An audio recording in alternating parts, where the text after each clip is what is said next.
Isa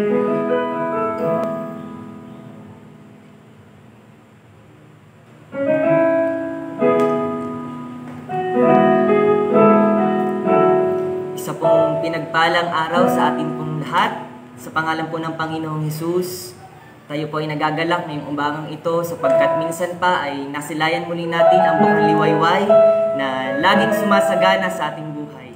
Amen po. At ngayon pong umaga, simulan po natin ang araw na ito na may pagpupuri sa Panginoon, na may pagsamba sa Kanya, at sambitin natin lahat po ng mga bagay na nangyari sa ating buhay, mahirap man ito o sa mahayahay na sitwasyon.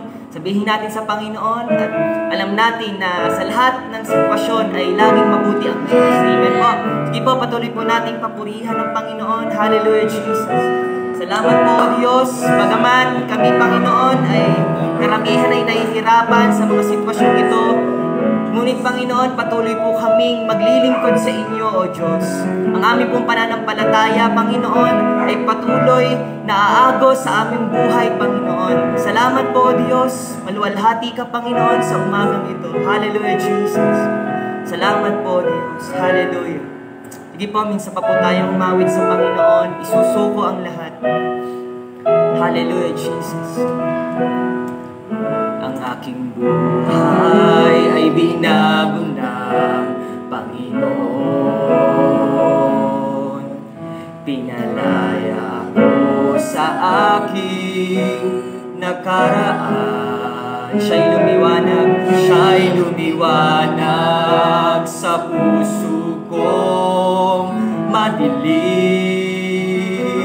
Sa panganib, buhay ko'y Kanyang niyakap. Minsan pa ang aking buhay ay binago ng Panginoon. Amen. Hallelujah.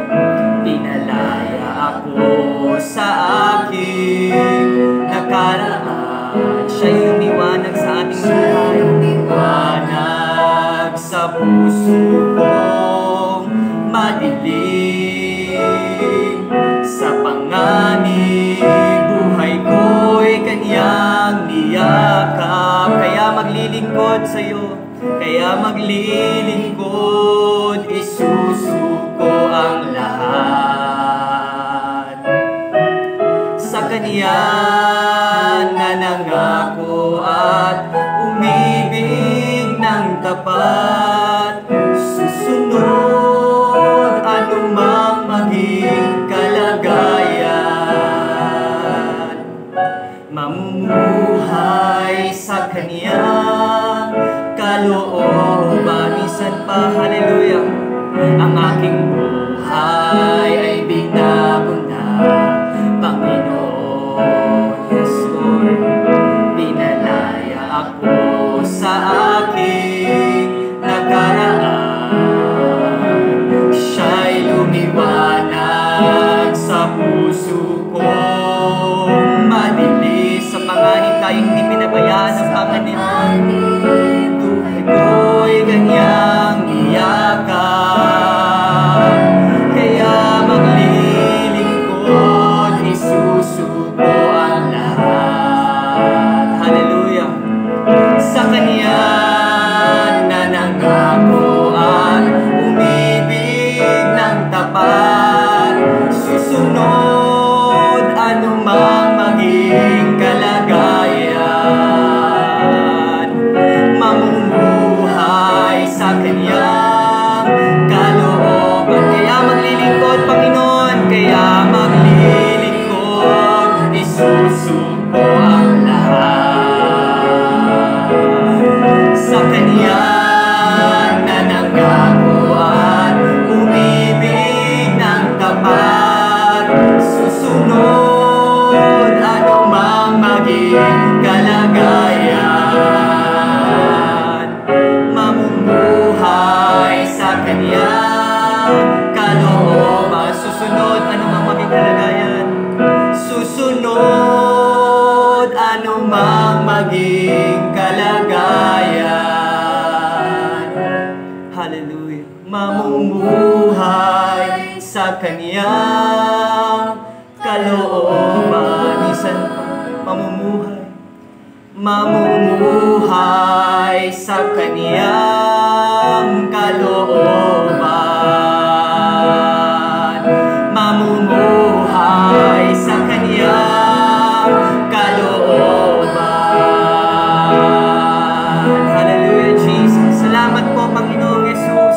Patuloy po kaming susunod sa inyo, Panginoon. Patuloy po kaming maglilingkod, O Diyos, habang kami may hininga, habang kami may buhay, O Diyos. Patuloy kaming sasamba sa inyo. Buong lakas kami magpupuri sa inyong karangalan, Panginoon. Hallelujah, purihin ka, O Diyos. Purihin ka, Panginoong Yesus. Karapat-dapat kang pasalamatan, O Diyos. Karapat-dapat kang luwalhatiin, Panginoon. Pagkat alam namin sa aming buhay, kailanman hindi kayo bumibigo sa inyong pangako, O Diyos. Alam namin, Panginoon, na lagi kayong tapat sa amin, lagi kayong mabuti, Panginoon. Hallelujah. Salamat po, Panginoon, sa panibagong buhay na ibinigay niyo sa amin. Bagaman kami ay maraming karumihan, Panginoon. Bagaman kami ay may mga pagkakamali sa aming buhay. Ngunit patuloy niyo kaming tinatanggap, O Diyos. Patuloy niyo kaming inaakay sa inyo, Panginoon. Salamat po sa pag-ibig niyo, O Diyos. Hallelujah. Salamat po, Panginoon. Kaya, Panginoon, ang lahat po ng pagsamba, ang lahat ng papuri, kapangyarihan at kalwalhatian ay tanging sa inyo lamang. Ito po ang aming samot dalangin. Amen. Hallelujah. Purihin po ang Panginoon sa umagang ito. At ngayon naman po ay dadako na po tayo sa pakikinig ng salita po ng Diyos na dadalhin po ng inyo pong lingkod na si Brother Raynon Gesmundo.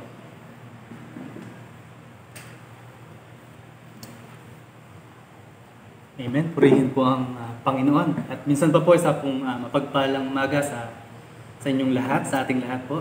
Amen. Purihin po ang Panginoon at ngayon po ay dadako na tayo sa pag-aaral ng salita ng Diyos. At ang ating pong pagbubulayan sa umaga pong ito ay ang mababasa po natin sa aklat ng Efeso chapter 4 verse 11.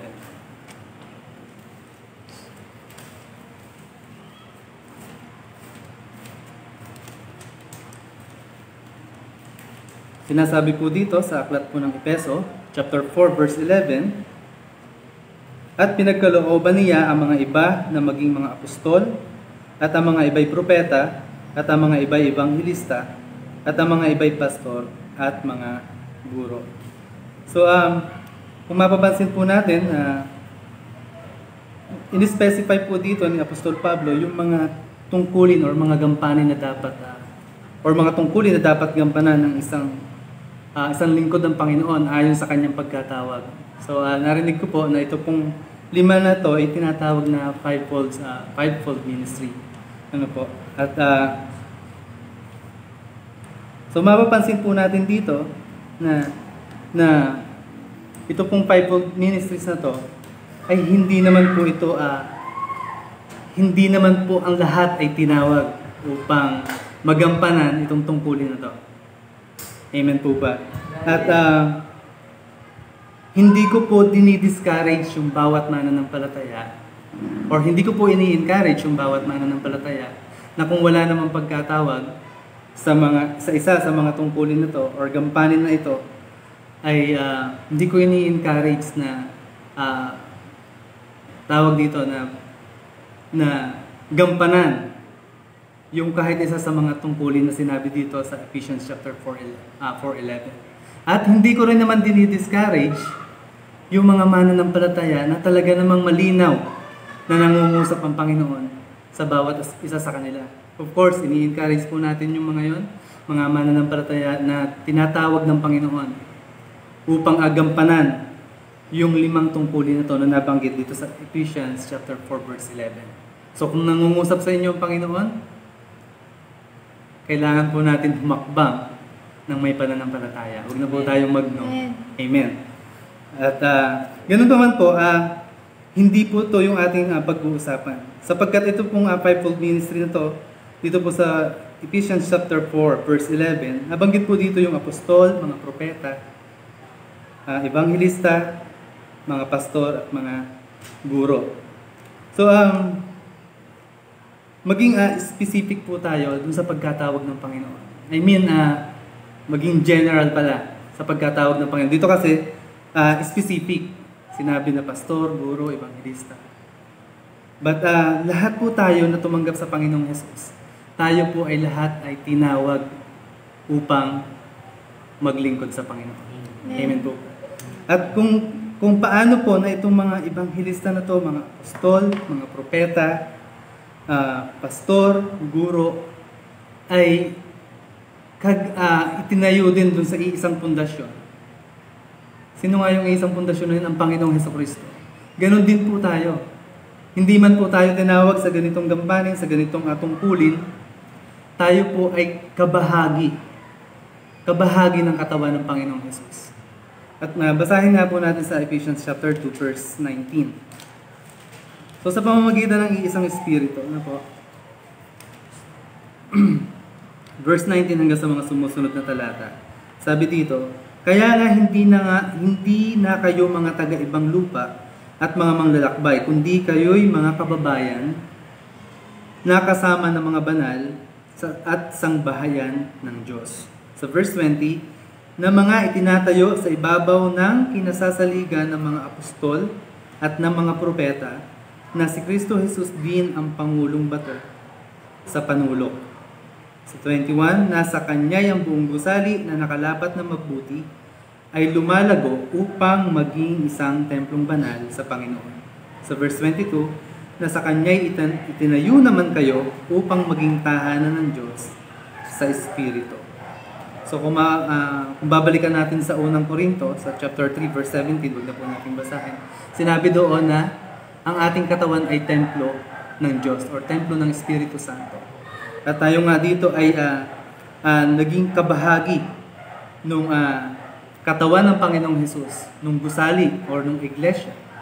Ang iglesia ay sinasabi ng katawan ng Panginoong Jesus at ang Panginoong Jesus ang siyang ulo nito. Diba? At sa pamamagitan nga ng isang espiritu, kagaya rin ng mga propeta at kagaya rin ng mga apostol. At kagaya rin ng mga, yung fivefold ministries na nabanggit, tayo man ay tumanggap din ng iisang espiritu at kabahagi din tayo ng katawan. So kaya nga, tayong mga mananampalataya, hindi tayo dapat malungkot kung hindi tayo evangelista, kung hindi tayo pastor, kung hindi tayo guro, kung hindi tayo evangelista. But magalak tayo kung tayo ay ginagamit ng Panginoon sa iba't ibang kapamaraan. At ito nga, maalala ko may isang pastor na napagtanungan ako before. Habang pinagdadrive ko siya, sabi ko, Pastor, paano ba malalaman ng isang Kristiyano na siya'y tinatawag na para magpastor? Ang sagot niya sa akin ay ganito. Ang sabi niya ay ganito. Ang totoo niyan, maraming nagpastor na akala nga nila, tinawag sila ng Panginoon para magpastor. Then after few years, umalis sila sa pagpapastor. But naglilingkod pa rin sila sa Panginoon, kaya lang hindi na sila nag-aalaga ng mga tupa. Then meron naman talaga na tinawag talaga ng Panginoon para magpastor. At dahil malinaw niya na narinig yung pangungusap ng Panginoon at tumugon siya sa pangungusap ng Panginoon, nanatili siya dun sa tungkulin na yon na kanyang ginagampanan sa pagpapastor. At ang isa pa niyang sinabi, minsan hindi naman daw mahalaga yung titulo, yung pastor. But ayun nga, hindi ko dinidiscourage. Siyempre kung may calling ang bawat mananampalataya upang magpastor or isa doon sa mga nabanggit natin na ministeryo, so bakit hindi? Amen po ba? Amen. At hindi ko nga dinidiscourage, no? Kung may pagkatawag talaga, sapagkat yun po yung nararapat na gawin. At ang sabi ng pastor na yun is, sabi niya, ang mahalaga is maging tapat ka kung ano yung paglilingkod na meron ka ngayon. Kung nagsusundo ka, nag-ahatid, maging tapat ka sa Panginoon kung ano yung ginagawa mo. Kung nagpapaawit ka, tumutugtog, maging tapat ka sa Panginoon kung ano yung ginagawa mo. Nag-aayos ka ng upuan, nagwawalis sa church, tagapagluto, maging tapat tayo sa Panginoon kung ano yung ginagawa mo. Amen. Amen. Sapagkat di po ba sa aklat po ng Korinto nabanggit doon yung yung mga kaloob ng banal na spirito. At hindi na to kakaiba sa inyo, yung mga kaloob na to. At nabanggit dito, yung mga kaloob na to ay magagamit para sa ikalalago ng iglesia. So, kung ating bubulay-bulayin itong mga kaloob na to, lakdawan na po natin yung mga kaloob na yon. Basahin na po natin sa 1 Corinto chapter 12, verses 12 hanggang, kasi wala po natin sa verse 11 hanggang 13. Sabi dito, datapwat ang lahat ng ito ay ginagawa ng isa at ng gayon ding espiritu na binabahagi sa bawat isa ayon sa kanyang ibig. So tinutukoy dito yung mga kaloob, yung pagsasalita sa ibang wika, yung pag-i-interpret ng mga wika, pangangaral ng salita ng Diyos, yung pananampalataya, at marami pang iba. So basahin ko sa verse 12, sapagkat kung paanong ang katawan ay iisa at mayroong maraming mga sangkap, at ang lahat ng mga sangkap ng katawan, bagamat marami ay iisang katawan, gayon din naman si Kristo. Sapagkat sa isang espiritu ay binabautismuhan tayong lahat sa isang katawan, maging tayo'y Hudyo o Griego, maging mga alipin o mga laya, at tayong lahat ay pinainom sa isang espiritu. So tayong lahat binautismuhan sa isang espiritu. At kasama doon yung mga lingkod ng Panginoon na kabilang doon sa fivefold ministry na yun. So, kung tayo man ay tagapagwalis dyan, tayo man ay manunugtog, tayo man ay tagapagpaawit, o ano man yung tungkulin na ginagampanan natin sa Iglesia ng Panginoon. At ginagawa natin yung tungkulin na yun ng buong katapatan, buong pag-ibig sa Panginoon. Sa tingin ko, or maaaring ang totoo, tatanggap din tayo ng gantimpala na kagaya ng mga lingkod ng Panginoon na nabanggit doon sa fivefold ministry. Kung maalala niyo po sa bagong tipan, yung nabanggit po ng Panginoon Jesus, sino mang magbigay ng isang basong tubig sa lingkod ng Panginoon dahil siya ay alagad ko, ay tatanggap din siya ng gantimpala na katulad nung sa alagad. At kung nagbigay ka ng malamig na tubig, correct me if I'm wrong po, but may nabanggit po dun sa Biblia na magbigay tayo dun sa isang propeta, nagbigay tayo ng isang bagay dun sa isang propeta, tatanggap din tayo ng gantimpala ayon doon sa kaloob para sa propeta. So imagine that, kapag pala gumawa tayo ng isang bagay na mabuti para sa lingkod ng Panginoon, tatanggap din tayo ng the same reward na ginagawa tatanggapin ng lingkod na yun ng Panginoon. But hindi natin gagawin yun for reward or for blessings. Amen po ba? Gagawin po natin yun dahil iniibig po natin ang Panginoon. Amen. At doon nga sa Mateo chapter 25, ito na po yung last na talata na ating babasahin sa Mateo chapter 25. Sapagkat kanina nga po nabanggit natin na hindi ko po sinasabi na hindi mahalaga yung yung pastor, sapagkat ang mga pastor po, sila po yung nangangalaga sa mga tupa. Napakalaki po ng tungkulin na ginagampanan ng mga pastor.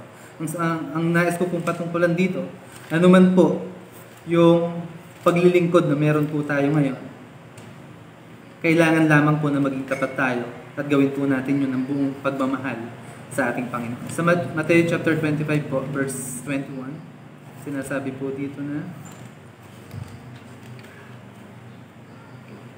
akin pong babasahin sa Matthew chapter 25 verse 21. Sinabi sa kanya ng Panginoon, mabuting gawa, mabuti at tapat na alipin. Nagtapat ka sa kakaunting bagay, pamamahalain kita sa maraming bagay. Pumasok ka sa kagalakan ng iyong Panginoon. So, hindi na po natin ipapaliwanag itong konteksto na to.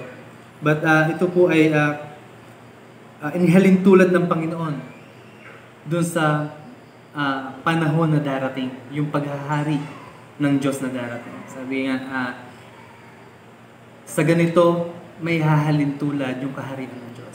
Tinutukoy dito yung pagbabalik ng Panginoong Jesus. Na kung saan kapag tayo humarap sa Panginoong Jesus, kapag tayo ay naging tapat at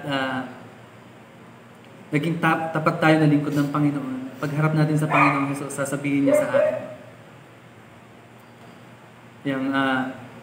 Sabihin niya sa atin, well done, my good and faithful servant.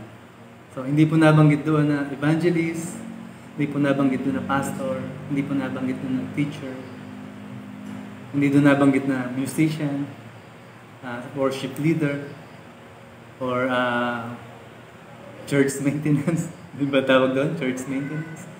So, hindi nabanggit na gano'n. Sabi doon, tapat na alipin. So, purihin po ang Panginoon at inaaniyahan ko po ang bawat isa sa isa pong maiksing panalangin. Hallelujah. Hallelujah. Glorify your name, O God. Diyos na makapangyarihan sa lahat, Panginoon. Tunay nga po, Lord God, na nagpapasalamat kami, Panginoon. Ano man, Lord God, yung paglilingkod na meron kami sa mga sandaling ito, Lord God.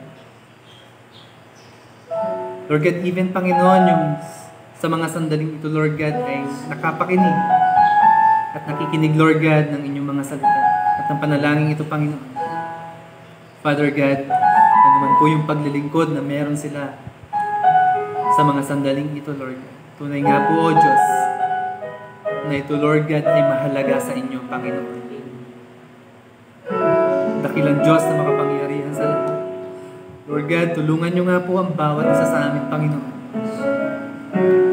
Na habang ginagampanan namin, Panginoon, yung mga tungkulin, Lord God, na ipinagkatiwala ninyo sa amin, Panginoon, sa inyong iglesia, Lord God. Hayaan niyo nga po, Lord God, na gawin namin ito, Lord God, ng buong katapatan, Panginoon. Ng buong pagsuko, Panginoon. Ng buong pagmamahal, Panginoon.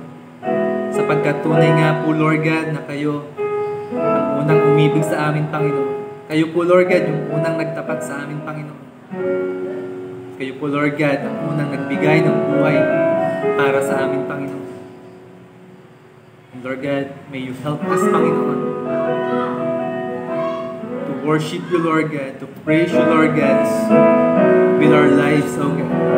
Sa pamamagitan, Panginoon, ng aming mga buhay, hayaan nyo nga, Lord God, na mapapurihan ka namin, Panginoon.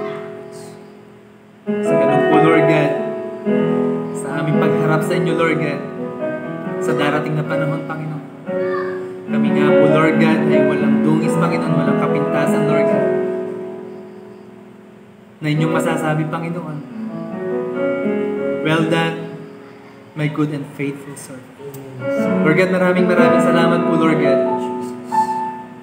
Hallelujah. And Lord God, sa umaga po ito, Panginoon, dalangin nga po namin, Panginoon, kayo po, Lord God, yung patuloy, Panginoon, na gumabay sa mga lingkod nyo, Lord God, na ginagamit upang mangalaga sa amin, Panginoon. Sa mga pastor, Lord God, sa mga tagapagturo, Panginoon, sa mga Bible study leader, Panginoon. Lord God, may you continue, Lord God, to use them, Lord God, mightily and effectively, Panginoon, sa inyong kaharian, Lord God. And Father God, ganoon din po, Panginoon,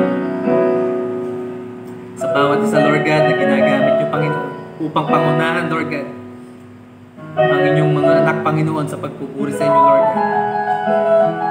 May you anoint them, Lord God. Yes. Hallelujah. Maraming salamat po, Panginoon.